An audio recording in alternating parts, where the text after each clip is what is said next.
you got a big mouth, but. Check, check, check. Yes. Hey guys, if I get your attention, we'll go ahead and get started. We may have one or two stragglers come in, but I think for the most part, we're all here that are going to be here. I want to take the time to thank all of you for your time. One of the important things when I ran for office, I said that we would implement the Perdido Key Master Plan. A year after I got elected, the master plan became a part of our a part of the overlay that is Perdido Key, and it drives a lot of the things that we do here. The beauty of the master plan isn't in the stuff that DPZ did, although they did some phenomenal work. The beauty of the master plan is that it was done by the people of Perdido Key. And we sat through those charrettes and we worked those things out together. For those that were not a part of it, you missed out on what was really great neighborly governance. Okay, you can go on YouTube and you can watch and just search for Perdido Key Master Plan charrette. And it's not the same as being there, but at least it's an opportunity to see how we got to where we are today. The big key, the takeaway of the master plan was that it wasn't going to be a big government spend. The government wasn't going to come in here and say, okay, hey, all your private property owners, here's what you have to do on your land, and we're going to do it with taxpayer dollars. That was never going to be the way it was done. If you're watching the news in Escambia County, you're seeing a lot of struggles with what's called the Northwest Sector Plan. Okay? The Northwest Sector Plan was done precisely that way. A bunch of rules were written for private property owners, and they were expected to follow through with that. Well, guess what? Those private property owners said, excuse me, Escambia County, you forgot about a little thing called the Constitution. And that's not the way the government works.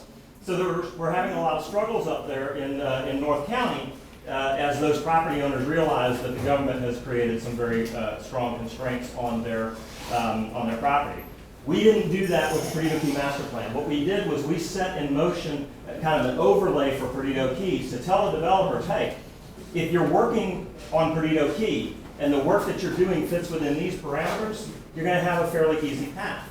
If it's outside of those parameters, it's probably going to set you on a stronger or a longer and more difficult path, and therefore one that's not as profitable. And what we've seen with that is that Perdido Key development has been able to continue to move forward, but at a lower rate and at a rate that's not prejudicial to the Habitat Conservation Plan.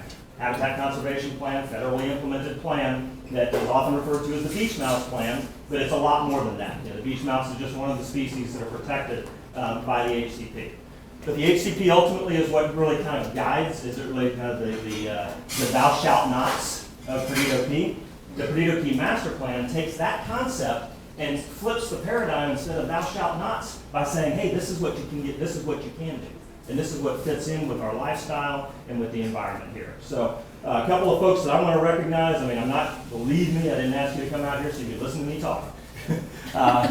We have a much better show than that tonight. What I said was when I got elected was that we were going to continue to do that process, and the changes that we make, we're going to make them as a community. Okay? Because quite frankly, I'm going to be your neighbor a lot longer than I'm going to be your commissioner. And so it's important that what we do is right for us here on Perdido Key. And you've heard me probably before say that the three equity holders, Perdido Key residents, the greater Perdido Key residents, those that live on the north side of the bridge, they're just as much our neighbors.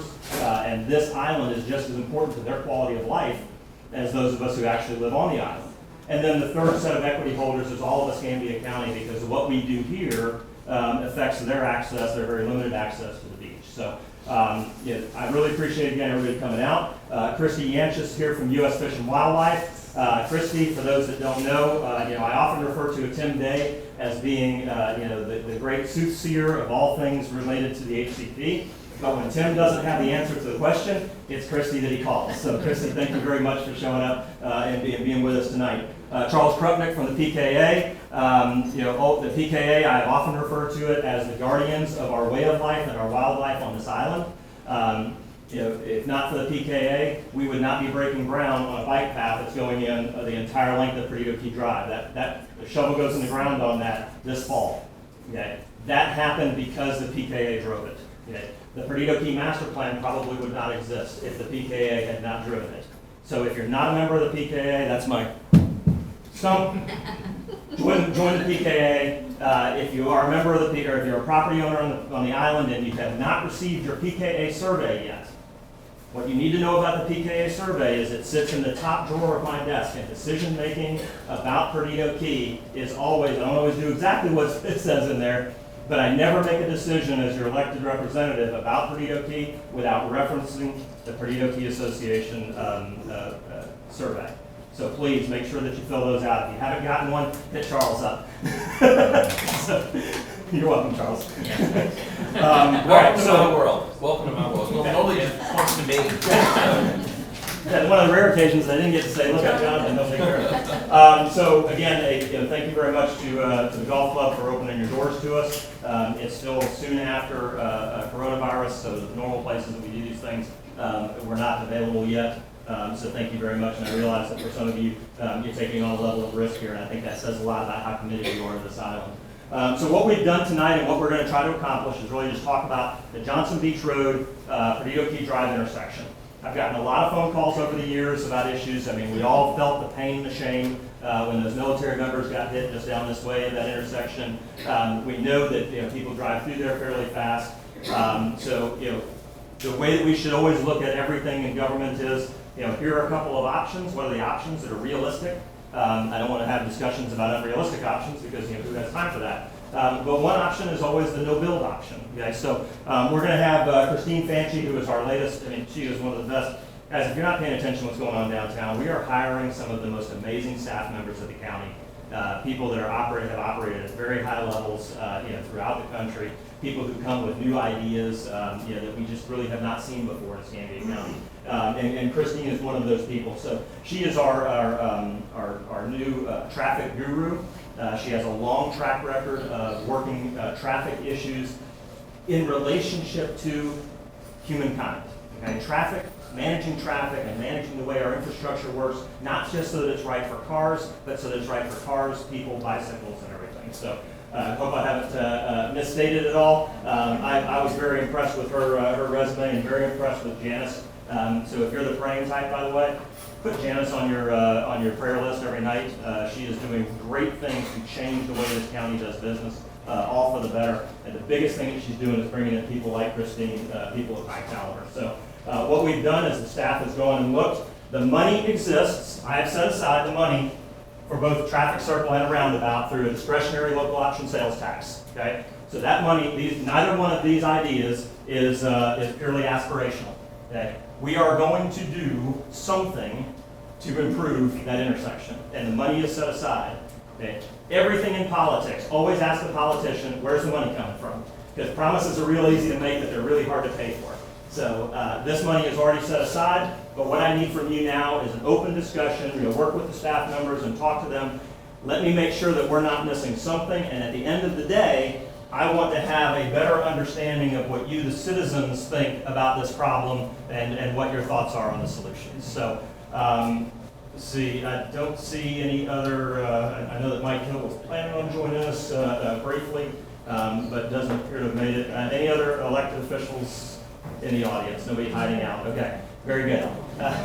As a matter of etiquette, I oftentimes miss that one. But all right, so without any further ado, Christine, the floor is yours. Please take it away. Thank you, Commissioner. Thanks. Use the microphone. So thank you so much for coming out tonight. Everybody can hear me, obviously. Of course, we're here tonight to talk about the intersection of Perdido Key Drive and Johnson Beach Road. Again, I'm Christine Fanchi. I'm your county transportation engineer, and I'm really excited to be here tonight to talk about bringing you some ideas about how we can improve safety at this intersection. In 2016, you all adopted the master plan, which Mr. Underhill mentioned. The goals of that came out of that were, number one, to create a pedestrian-friendly environment, encourage safe behaviors of all modes, create a trail along Perdido Key Drive, and then also create safe pedestrian crossings along the drive. So with that in mind, we've been working really hard to start to implement that plan. The first thing was this spring, we implemented 5 high visibility crosswalks along Perdido Key Drive with the high visibility markings, in-ground lighting, and the flashing signs to help create awareness and create a safer environment. We're working right now with the state of Florida to create a pedestrian signal at the Floribama to create that safe crossing for our guests that are using that asset. That signal is under construction right now and should be implemented within the next month. It includes a raised crosswalk So you've got the speed traffic calming along with the signalized intersection that's coming very soon. We are evaluating currently, looking at the speed of the drive for all of Perdido Key Drive to make sure that it's in line with the plan, that it meets the need. We have all these crossings happening to our beautiful beaches, and we want to make sure that's safe. And so we're doing an evaluation to see where we can lower that speed limit down to 35 where it's appropriate. So we're doing that right now. Multi-use path. The state started this project. Obviously, it supports the plan, the adopted plan, and it comes in 2 phases. So the state started this process, then we were able to take over the road last year. So we have kind of picked up the ball. We are working on right now the west half from the state line to the west side of the park. It's phase 1. That right now, we've just got, the consultant is on board to finalize those plans this fall.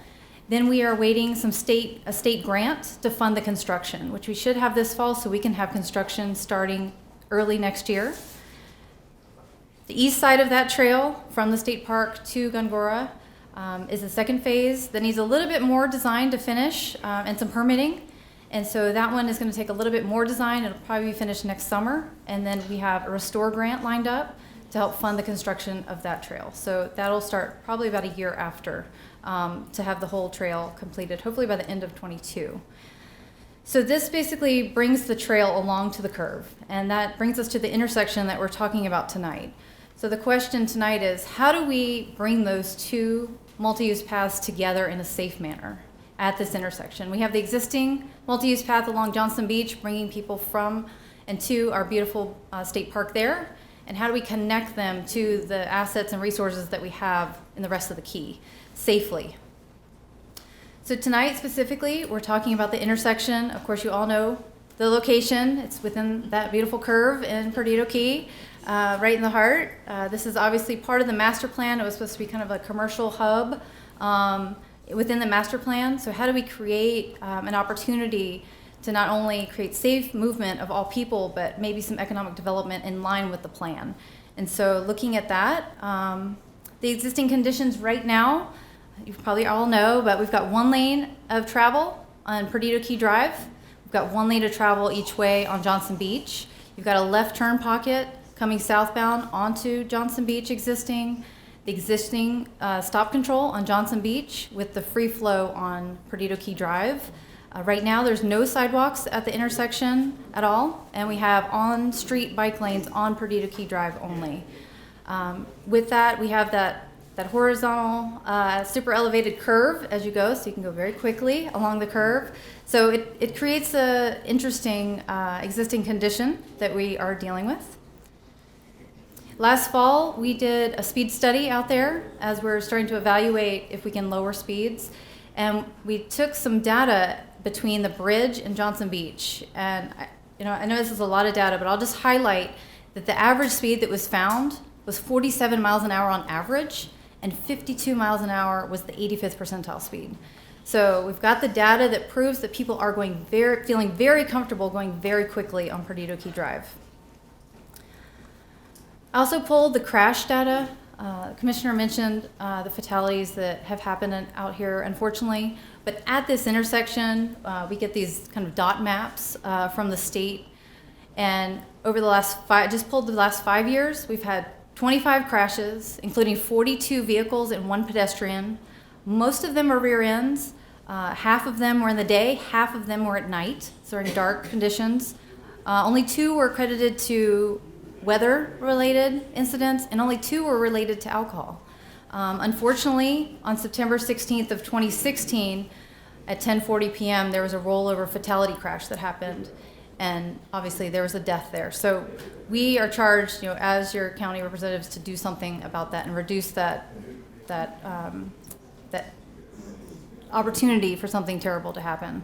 The data that I pulled also shows that a majority of the crashes happen on the weekends, that they happen during 4 and 5 p.m., and that the month that's the heaviest for crashes is June. So be very careful tonight when you leave. So be very careful. I've had the opportunity to meet with several stakeholder groups before today. I appreciate you all listening. I'm really excited to be here. So I met with the Chamber, then I met with the Perdido Key Association. I met with the property owners that own the adjacent parcels, and then I met with the condo managers last week. And then obviously tonight we have the whole group together so that we can make a really informed decision. The concerns I heard kind of were echoed over and over again. I heard speeding was a main concern. The data shows it, but I heard it again and again that it's making it very difficult to feel very comfortable at this intersection. Concern for the severe crashes that have happened and the their own safety, being able to make left turns. I heard people say they feel very uncomfortable making a left turn off of Johnson Beach and also making a left turn onto Johnson Beach because of the speed or the traffic or the lack of gaps. So I heard that consistently. I actually heard one neighbor tell me that she takes a right-hand turn there because she doesn't feel safe making a left. So she'll take a right, she'll go up the street, make a U-turn in a private parking lot, and then come south. So some very high concerns about left turns. The safety of the crossing came up because people are very aware of this trail coming along Perdido Key. So they're like, how are people going to be able to cross the road very safely? So a lot of concern there, a lot of questions. Also the lack of lighting. I heard, we learned that half of the crashes are happening in the evening. So the intersection really causes a lot of concern. We can't see what's happening. And so what about lighting? I heard concern about, we have a lot of out-of-towners here, and how are they going to know, the difference? The driving behaviors are concerned. And then concerns about our critical habitat. It's always a concern here on the Key. So these are the overarching concerns that I heard. Of course, we want to hear from you tonight on the comment card, so make sure you're noting all your concerns there. So tonight we wanted to bring you the three alternatives. The Commissioner opened that we're going to talk about three, and I'll go through them quickly, and we'll go from there. So first, a signalized intersection. So here we worked with the planning team that did the master plan to create this rendering to kind of give you a feel of what that would look like within the context of the master plan and what was meant in the master plan. And it shows that the vehicular layout on Perdido Key Drive would remain the same. One lane each direction with the left turn pocket southbound. On Johnson Beach, with a signal, you would have to add a left turn pocket in order for that intersection to be efficient. And so we would have to widen one lane on Johnson Beach to create not only the eastbound lane, but also the left turn pocket and then the right turn pocket for the westbound. That would also obviously create an opportunity for the crosswalks. At the intersection, you can see we would have the mast arms there, and then we'd have additional poles for the push buttons for the pedestrians. The pros, obviously, for this type of intersection is going to be that you have a stop-controlled intersection so that the pedestrians and the left turn movements can filter through the intersection safely in a stop condition. And this is a benefit also because it's a typical solution that we see in Escambia County a lot. It's a signal. People know a red light means stop, right? So that's a benefit. The con is that this intersection does not include any traffic calming. The number one concern I heard was speeding and safety. And with a signal, you still have the opportunity, if somebody pushes the gas, they can still, run a yellow light and create possible a very high injury incident. And so a signal would not fix that. It also widens the roadway a little bit. When we're talking about trying to minimize the impact, we have to add that left turn pocket. With a signal, you have to think about annual costs. So we have to energize that signal. We have to maintain that signal. You wouldn't believe the amount of knockdowns we have, people running through cabinets and poles in our county. And so there's a lot of maintenance that's required with each of our signalized intersections. Another thing to think about is the sand, the salt, and the weather that we have on the beach really kind of messes with the technology. So we're going to have to think about that. So we'll have to have somebody out there to maintain it, make sure that the lenses are clean and all the detection works. So it's a little bit higher maintenance. And then I just noted on here that it doesn't reduce severe crash severity. So then again, just making sure that the traffic calming and the crash severity is not really affected by a traffic signal in this alternative. So the second alternative is a roundabout. This configuration is a single lane roundabout. that would host basically a single vehicle being able to traverse the roundabout in a counterclockwise motion. You would have basically the 2 lanes that are there now on Johnson Beach, filtering in the 2 lanes existing. That would include a center island that would be landscaped in the middle, and then a truck apron. And the truck apron basically allows for our larger vehicles that are needed to serve our businesses, our emergency vehicles like fire trucks to be able to serve our residents. They can mount that curb that you see, kind of that lighter color in the middle, and they can mount that curb with their large vehicles and be able to make those movements. So even though this is a rendering, we'll move through design, and the design vehicle will be a fire truck, to be very honest, and we'll be able to make sure that that fire truck can make the left turn either off Johnson Beach onto Johnson Beach and get to you safely. So. Outside of that, the roundabout design, a critical element of that is these splitter islands. And those are basically, at each approach, you have to have this vertical splitter island to help guide the vehicles to the right so that they can stay in that counterclockwise. They can be lined up correctly, but also the curvature of those splitter islands helps to maintain the traffic calming needed to make smart yielding decisions within that intersection. And so the design is very, very key to make sure it's successful so that people behave correctly within the intersection. The other thing is the splitter islands create a 2-phase pedestrian crossing where we want to connect those 2 multi-use paths. And so the pedestrian would be looking, obviously, the vehicles moving slowly through the intersection. They would be able to cross to the splitter island, look, and then cross again. So with the signal, obviously, they have to push and cross all the lanes. With the roundabout, they would cross 1 lane and then another lane, a second lane. So that's basically the big difference between the 2. The roundabout, obviously, I'll just run through the pros and cons. Creates a safe pedestrian crossing. Calms traffic, which is something I heard very loud and clear, that we want to make sure that people are moving safely on the key. And so it creates that traffic calming. The intent through is that we would have a 35 mile an hour posted on Perdido Key Drive, and then as you move through the intersection, you'd go 25 to be able to make good decisions in the intersection, and then move on up the key to back to 35. So it'd be a safe transition. It minimizes delay for all modes. So when the traffic is an average day of traffic, everyone is able to kind of share that intersection together, where you're a ped, a bike, or a vehicle, and you're not having to stop and wait. As a ped, you walk up to a signal, you push the button, and you wait in the sun. And then you cross. With a roundabout, you walk up, you look for a gap, you cross, you look for a gap, you cross again. And so all those, the modes can kind of share that space together more efficiently, and that's the intent here. It also creates space for landscape or habitat crossing within those splitter islands. I heard a lot about the key being, the natural beauty of the key, and this provides us opportunities to kind of take up a little bit of asphalt and put back some natural vegetation. When talking with Tim Day about this project, he said, yeah, it could be a mouse could cross and then cross again. So I like to say it's a pedestrian refuge and a mouse refuge, so it's kind of dual, so that's good.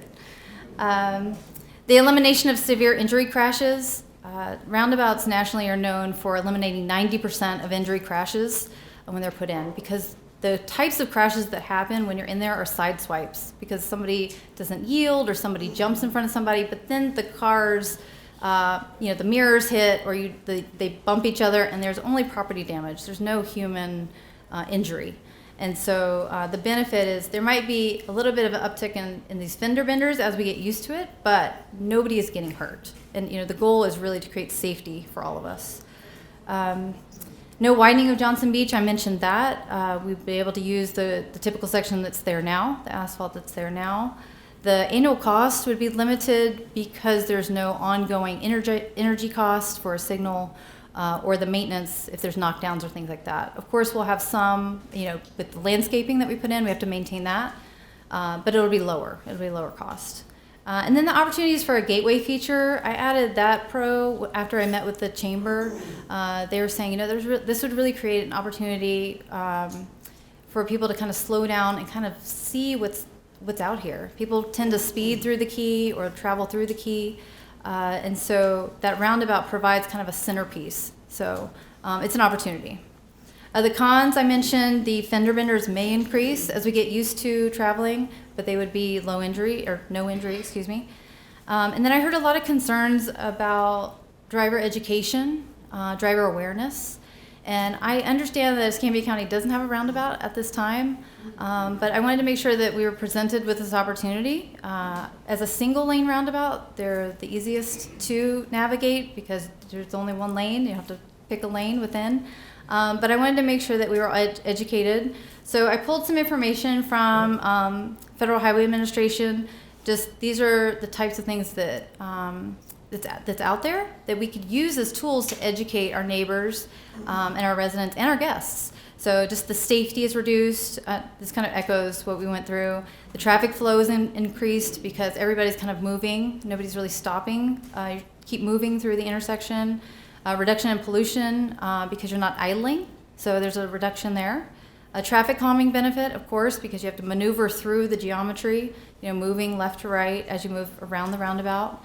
And then the aesthetics and the landscaping is attractive and creates that sense of place that we're looking for.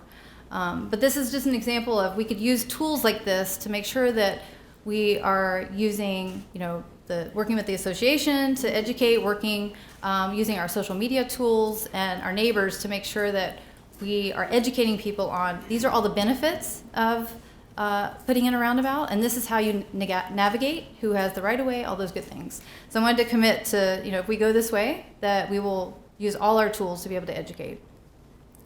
Of course, the last option is a no-build option. This would just keep what's out there today, which is a stop sign on Johnson Beach and no stopping on Perdido Key Drive. This is a zero-cost option, so that's the main pro. There's no delay on Perdido Key Drive, so we can still go as fast as we feel comfortable, and there'll be no impacts to wetlands or anything. The cons, of course, is that we don't address any of the issues that I heard concerns about. So how do we make those decisions about trade-offs with no safe crossing for those two multi-use paths coming together, no traffic calming? So that's something to consider. So I'm going to hand it over to Samantha Bulduck. Thank you.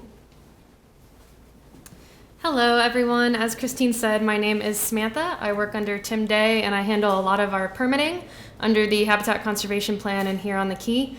So with regards to the environment, there are no issues with any of the three designs, including the no build. We only anticipate minor impacts with regards to the Habitat Conservation Plan, and we've had approval from the Fish and Wildlife Service to authorize any of those impacts through our HCP, which will allow for a much faster and timely process so we can get these measures implemented as quickly as possible. With regards to environmental mitigation features, we will work with staff throughout the design process to make sure things like beach mouse crossing corridors and environmentally friendly lighting are included, while also keeping in mind pedestrian and vehicular safety. Ooh. Okay. And I will be available for questions afterwards if anyone has any other questions with regards to the HCP. Thank you. So I put together this side-by-side comparison to give you a better idea of what the comparables are. So basically the top two lines talk about delay. So we measure delay in seconds for the average person traveling in a motor vehicle through an intersection. We did measure the AM and PM peak. So the PM peak is about 4 to 5 p.m. And so it looks like during the PM peak hour of traffic on an average day, a signal or a roundabout would be about an average of 10 seconds of delay to move through that roundabout or the signal, an average. And that with the stop control on Johnson Beach, it would be an average of about 3 seconds. So just side-by-side comparison.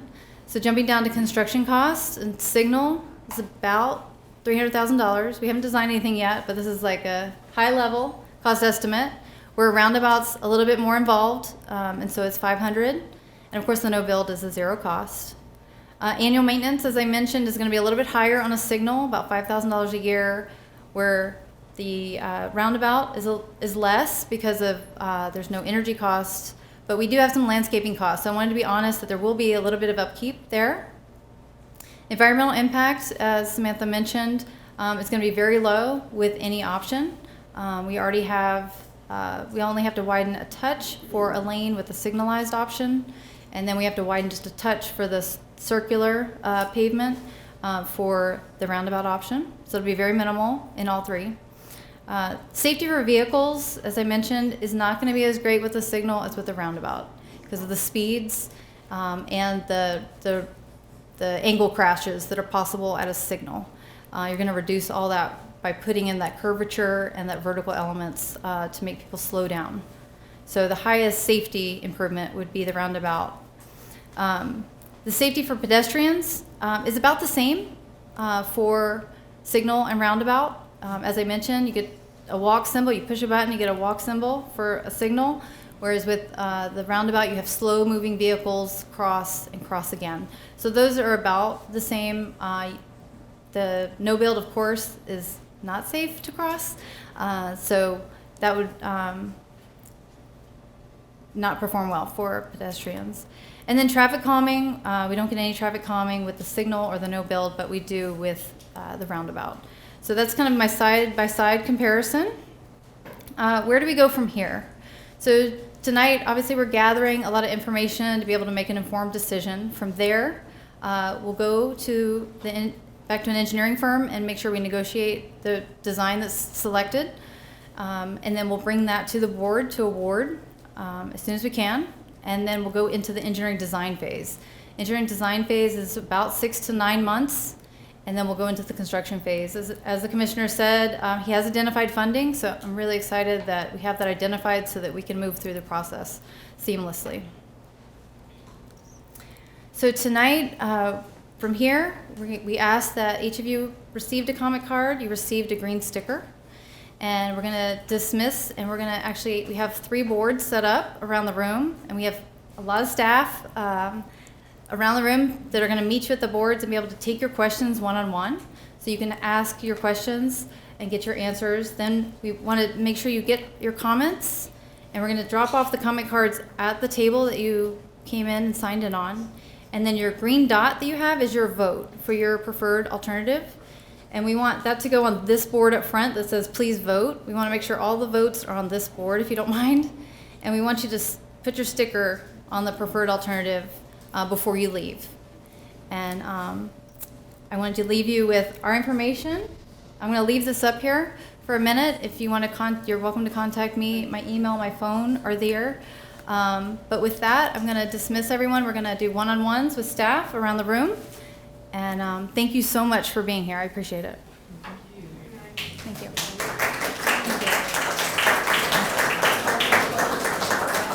I told you she was awesome.